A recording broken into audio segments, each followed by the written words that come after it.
आप देख रहे हैं सुदर्शन न्यूज।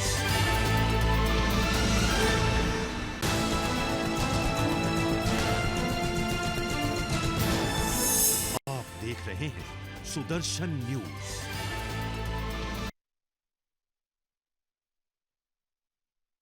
भारत माता की, भारत माता की। मेरे प्यारे देशवासियों, मेरे परिवारजन, आज वो शुभ घड़ी है जब हम देश के लिए मर मिटने वाले, देश की आजादी के लिए अपना जीवन समर्पित करने वाले, आजीवन संघर्ष करने वाले, फांसी के तख्त पर चढ़कर के भारत मां की जय के नारे लगाने वाले अनगिनत आजादी के दीवानों को नमन करने का ये पर्व है, उनका पुण्य स्मरण करने का पर्व है। आजादी के दीवानों ने आज हमें आजादी के इस पर्व में स्वतंत्रता की सांस लेने के लिए सौभाग्य दिया है। यह देश उनका ऋणी है। ऐसे हर महापुरुष के प्रति हम अपना श्रद्धा भाव व्यक्त करते हैं। मेरे प्यारे देशवासियों, आज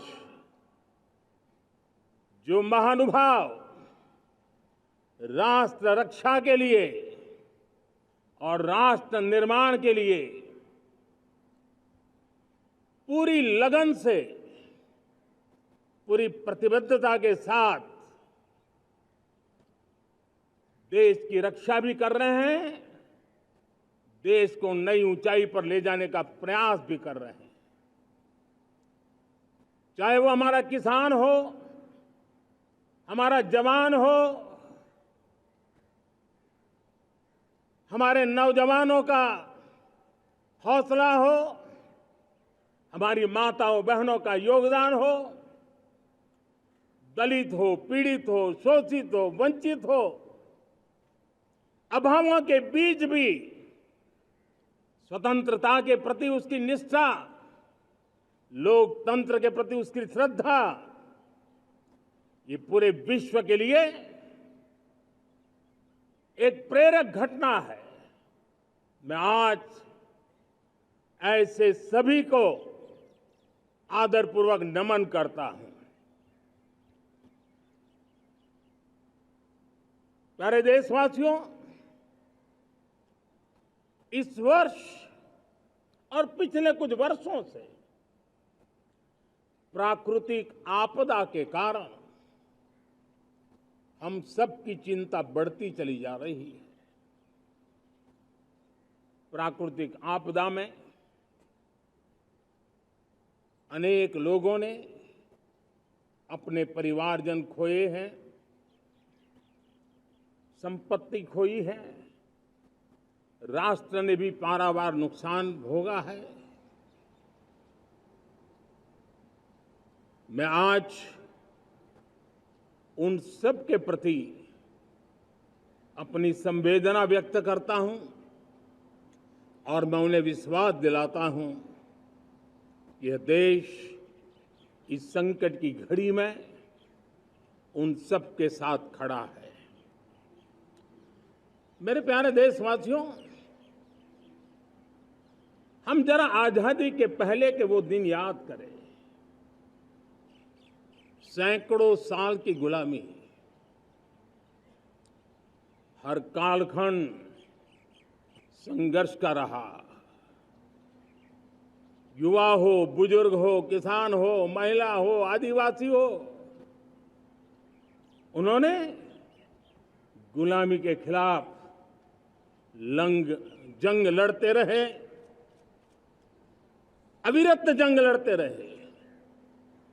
इतिहास गवाह है कि 1857 के स्वतंत्रता संग्राम जिसको हम याद करते हैं, उसके पूर्व भी हमारे देश के कई आदिवासी क्षेत्र थे जहां आजादी का जंग लड़ा जाता था। साथियों, गुलामी का इतना लंबा कालखंड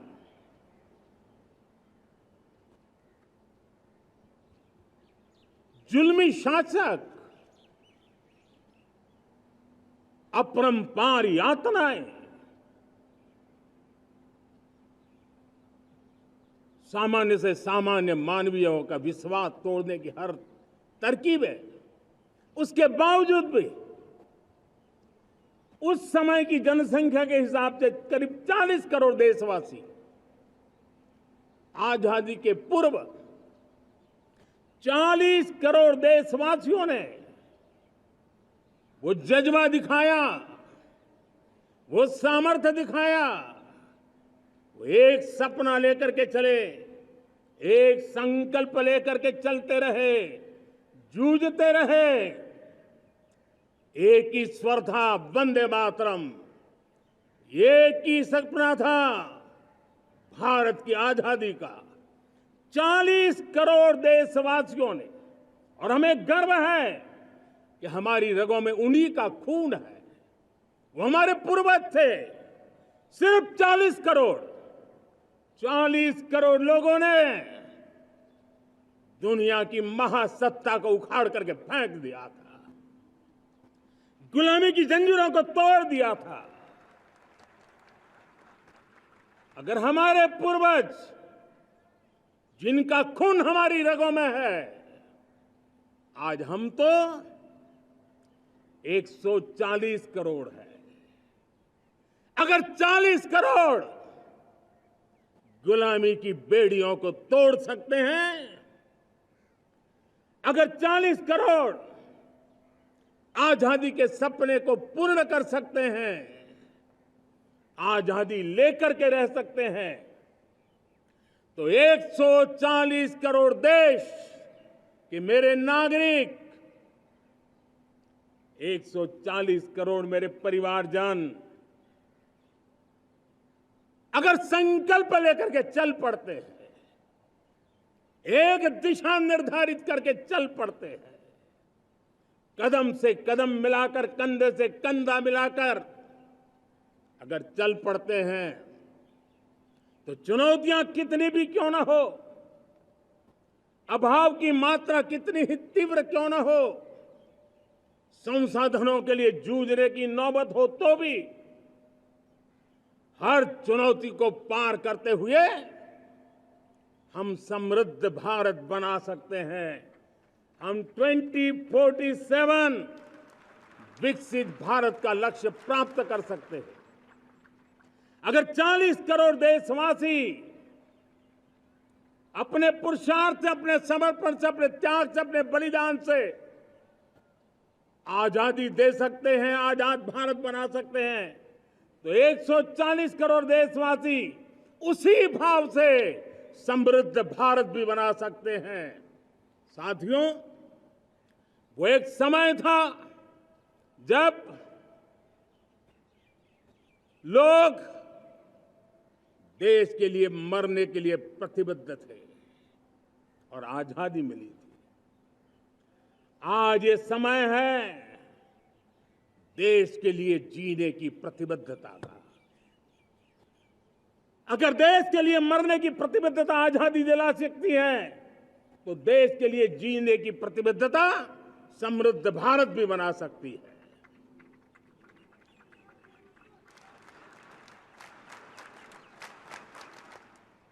साथियों, विकसित भारत 2047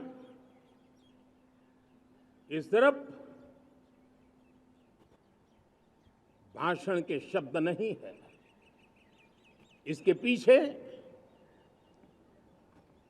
कठोर परिश्रम चल रहा है।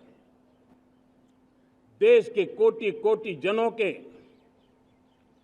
सुझाव लिए जा रहे हैं और हमने देशवासियों से सुझाव मांगे और मुझे प्रसन्नता है कि मेरे देश के करोड़ों नागरिकों ने विकसित भारत 2047 के लिए अनगिनत सुझाव दिए हैं। हर देशवासी का सपना उसमें प्रतिबिंबित हो रहा है, हर देशवासी का संकल्प उसमें झलकता है। युवा हो, बुजुर्ग हो, गांव के लोग हो, शहर के लोग हो, किसान हो, कामदार हो, दलित हो, आदिवासी हो, पहाड़ों में रहने वाले लोग हो, जंगल में रहने वाले लोग हो, शहरों में रहने वाले लोग हैं, हर किसी ने 2047 में जब देश आजादी का 100 साल मनाएगा तब तक विकसित भारत के लिए अनमोल सुझाव दिए हैं। और मैं जब इन सुझावों को देखता था मेरा मन प्रसन्न हो रहा था। उन्होंने क्या लिखा? कुछ लोगों ने कहा कि दुनिया का स्किल कैपिटल बनाने का सुझाव हमारे सामने रखा। 2047 विकसित भारत के लिए कुछ लोगों ने भारत को मैन्युफैक्चरिंग का ग्लोबल हब बनाने के लिए सुझाव दिया। कुछ लोगों ने भारत की हमारी यूनिवर्सिटीज ग्लोबल बने इसके लिए सुझाव दिया। कुछ लोगों ने यह भी कहा कि क्या आजादी के इतने सालों के बाद हमारा मीडिया ग्लोबल नहीं होना चाहिए। कुछ लोगों ने यह भी कहा कि हमारा स्किल्ड युवा विश्व की पहली पसंद बनना चाहिए। कुछ लोगों ने सुझाव दिया भारत को जल्द से जल्द जीवन के हर क्षेत्र में आत्मनिर्भर बनना चाहिए। कई लोगों ने सुझाव दिया कि हमारे किसान जो मोटा अनाज पैदा करते हैं, जिसको हम श्री अन्न कहते हैं, उस सुपर फूड को दुनिया के हर डाइनिंग टेबल पर पहुंचाना है। हमें विश्व के पोषण को भी बल देना है और भारत के छोटे किसानों को भी मजबूती देनी है। कई लोगों ने सुझाव दिया कि देश में स्थानीय स्वराज की संस्थाओं से लेकर के अनेक इकाइयां हैं, उन सब में गवर्नेंस के रिफॉर्म की बहुत जरूरत है। कई लोगों ने लिखा कि न्याय के अंदर जो विलंब हो रहा है उसके प्रति चिंता जाहिर की और ये भी कहा कि हमारे देश में न्याय व्यवस्था में रिफॉर्म की बहुत बड़ी जरूरत है। कई लोगों ने लिखा कि कई ग्रीनफील्ड सिटीज बनाने की अब समय की मांग है। किसी ने बढ़ती हुई प्राकृतिक आपदाओं के बीच शासन प्रशासन में कैपेसिटी बिल्डिंग के लिए एक अभियान चलाने का सुझाव दिया। बहुत सारे लोगों ने यह सपना भी देखा है कि अंतरिक्ष में भारत का स्पेस स्टेशन जल्द से जल्द बनना चाहिए। किसी ने कहा भारत की जो पारंपरिक ट्रेडिशनल मेडिसिन है, हमारी औषधि है, दुनिया जब आज होलिस्टिक हेल्थ केयर की तरफ जा रही है तब हमें भारत की पारंपरिक औषधियां और वेलनेस हब के रूप में भारत को विकसित करना चाहिए। कोई कहते हैं कि अब देर नहीं होनी चाहिए, भारत जल्द से जल्द दुनिया की तीसरी सबसे बड़ी इकोनॉमी बनना चाहिए। साथियों, मैं इसलिए पढ़ रहा था कि मेरे देशवासियों ने सुझाव दिए, मेरे देश के सामान्य नागरिक ने ये सुझाव हमें दिए हैं। मैं समझता हूं जब देशवासियों की इतनी विशाल सोच हो, देशवासियों के इतने बड़े सपने हो, देशवासियों की इन बातों में जब संकल्प झलकते हो, तब हमारे भीतर एक नया संकल्प दृढ़ बन जाता है, हमारे मन में आत्मविश्वास नई ऊंचाई पर पहुंच जाता है। और साथियों, देशवासियों का ये भरोसा सिर्फ कोई इंटेलेक्चुअल डिबेट नहीं है, ये भरोसा अनुभव से निकला हुआ है। ये विश्वास लंबे कालखंड के परिश्रम की पैदावार है और इसलिए देश का सामान्य मानव याद करता है जब लाल किले से कहा जाता है कि हिंदुस्तान के 18,000 गांवों में समय सीमा में बिजली पहुंचाएंगे और वो काम हो जाता है, तब भरोसा मजबूत हो जाता है। जब ये तय होता है कि आजादी के इतने सालों के बाद भी 2.5 करोड़ परिवार ऐसे हैं जहां बिजली नहीं है, वो अंधेरे में जिंदगी गुजारते हैं, 2.5 करोड़ घरों में बिजली पहुंच जाती है, तब सामान्य मानवीय का भरोसा बढ़ जाता है। जब लाल किले से स्वच्छ भारत की बात कही जाए, तब इस देश के अग्रिम हरोड़ पंक्ति में बैठे हुए लोग हो, गांव के लोग हो, गरीब बस्ती में रहने वाले लोग हो, छोटे छोटे बच्चे हो, हर परिवार के अंदर स्वच्छता का वातावरण बन जाए, स्वच्छता की चर्चा हो, स्वच्छता के संदर्भ में एक दूसरे को रोक टोकने का निरंतर प्रयास चलता रहे। मैं समझता हूं कि ये भारत के अंदर आई हुई नई चेतना का प्रतिबिंब है। जब देश के सामने लाल किले से कहा जाए कि आज हमारे परिवारों में 3 करोड़ परिवार ऐसे हैं जिनके घर में नल से जल मिलता है, आवश्यक है हमारे इन परिवारों को पीने का शुद्ध पानी पहुंचे।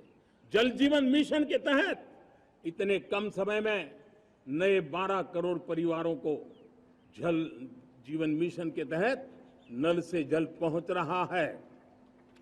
आज 15 करोड़ परिवार इसके लाभार्थी बन चुके हैं। हमारे कौन लोग वंचित थे इन व्यवस्थाओं से, कौन पीछे रह गए थे? समाज के अग्रिम पंक्ति के लोग इसके लिए अभाव में नहीं जीते थे। मेरे दलित, मेरे पीड़ित, मेरे शोषित, मेरे आदिवासी भाई बहन, मेरे गरीब भाई बहन, मेरे झुग्गी झोपड़ी में जिंदगी गुजारने वाले लोग, वही तो इन चीजों के अभाव में जी रहे थे। हमने अनेक ऐसे प्राथमिक आवश्यकताओं की पूर्ति के लिए जो प्रयास किया और उसका परिणाम हमारे इन सारे समाज के बंधुओं को मिला है। हमने वोकल फॉर लोकल का मंत्र दिया। आज मुझे खुशी है कि वोकल फॉर लोकल ने अर्थतंत्र के लिए एक नया मंत्र बन गया है। हर डिस्ट्रिक्ट अपनी पैदावार के लिए गर्व करने लगा है। 1 डिस्ट्रिक्ट 1 प्रोडक्ट का माहौल बना है। अब 1 डिस्ट्रिक्ट 1 प्रोडक्ट को 1 डिस्ट्रिक्ट का 1 प्रोडक्ट एक्सपोर्ट कैसे हो, उस दिशा में हर जिले सोचने लगे हैं। रिन्यूएबल एनर्जी का संकल्प लिया था। G20 समूह के देशों ने जितना किया है उससे ज्यादा भारत ने किया है, और भारत ने ऊर्जा के क्षेत्र में आत्मनिर्भर बनने के लिए, ग्लोबल वार्मिंग की चिंताओं से मुक्ति पाने के लिए हमने काम किया है। साथियों, देश गर्व करता है आज जब फिनटेक की सफलता को लेकर पूरा विश्व भारत से कुछ सीखना समझना चाहता है, तब हमारा गर्व और बढ़ जाता है। साथियों, हम कैसे भूल सकते हैं कोरोना के वो संकट काल। विश्व में सबसे तेज गति से करोड़ों लोगों को वैक्सीनेशन का काम हमारे इसी देशों में हुआ। यही